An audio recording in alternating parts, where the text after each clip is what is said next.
Welcome! This is kind of going on the Welding channel, but it will be later in time. I don't know what day it will be, but I'm going to do an episode, a teaching episode, teaching myself and you guys. But this is kind of my notepad for my phone, really.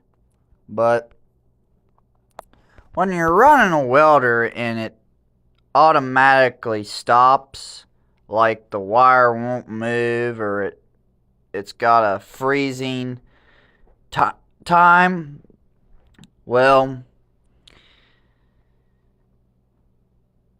it's got a duty cycle on it, like an actual duty cycle. And when it stops, like when the wire don't even come out or nothing, like you trying to touch the trigger and you figure out, oh, it's not moving anymore. Well, that's your duty cycle, meaning you gotta let the fan cool it down a little bit before you start back up again. That's only for like small welders, like a 140 or 110, something like that. Like them small welders. 220, 210, them type of welders, they don't. It takes them a while before the duty cycle stops, or starts. But when you noticing that, you should notice how much time do you have during that duty cycle. And it can be just like a Lincoln, like I got it on here, or a Miller, any type of welder really. But you can look this up, like 1 times 10 equals 10, like 10%. 2 times 2 times 10 equals 20%.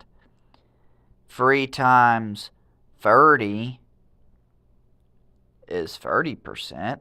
That is your duty cycle percentage.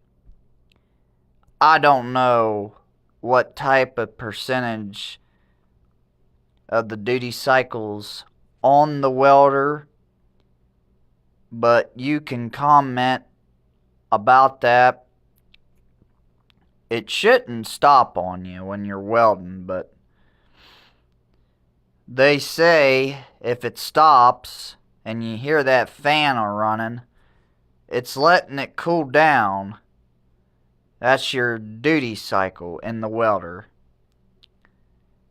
And I haven't looked it up what the duty cycle is for a 110 or a 140 Lincoln welder, MIG welder.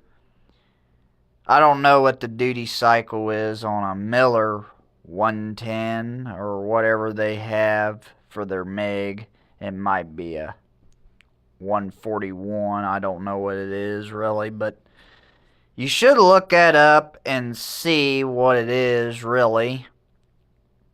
But I can tell you right now, it's just, that's all it does, really, for your cycle. But after that cycle is done, you can start welding again. But when you weld again, it will do it over and over and over and over again until the welder actually wears out over time and it don't draw any heat to the MIG gun. I don't know about a stick welder or a TIG welder. I say they both have the same thing. You'll have to comment me on that. I bet you they do. Any welder's got it. Multi-press welders or TIG and stick welders, MIG's got it. I know they have it. There's got to be different ones out there. Now, oxacetylene welding, that's a different story. So, you kind of don't have a duty cycle for that. You just figure out all the fuels out, meaning it don't have no oxygen or acetylene in it. Well, you got to replace the bottles. You should know that by now. And for another thing is, you guys could look this up, but they do make a tip for oxacetylene torch, but it's angled. I call it an angled tip for an oxacetylene torch. It's got a name for it. I think Scarlet tip. I think that's right. You could look that up, and yeah, I think that's the name for it. I couldn't remember for a second, but look that up. And if you ever hadn't heard of it before or hadn't seen them before, there's no problem. Some welders never seen them before. I've never seen one before, but I kind of seen one after I was at Tim Cantwell's shop. And the only thing they use them for is just to wash out the welds, really. So, yeah.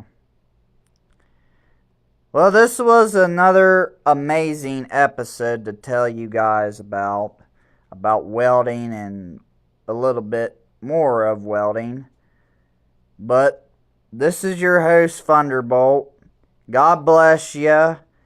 And I hope I get to see you guys soon.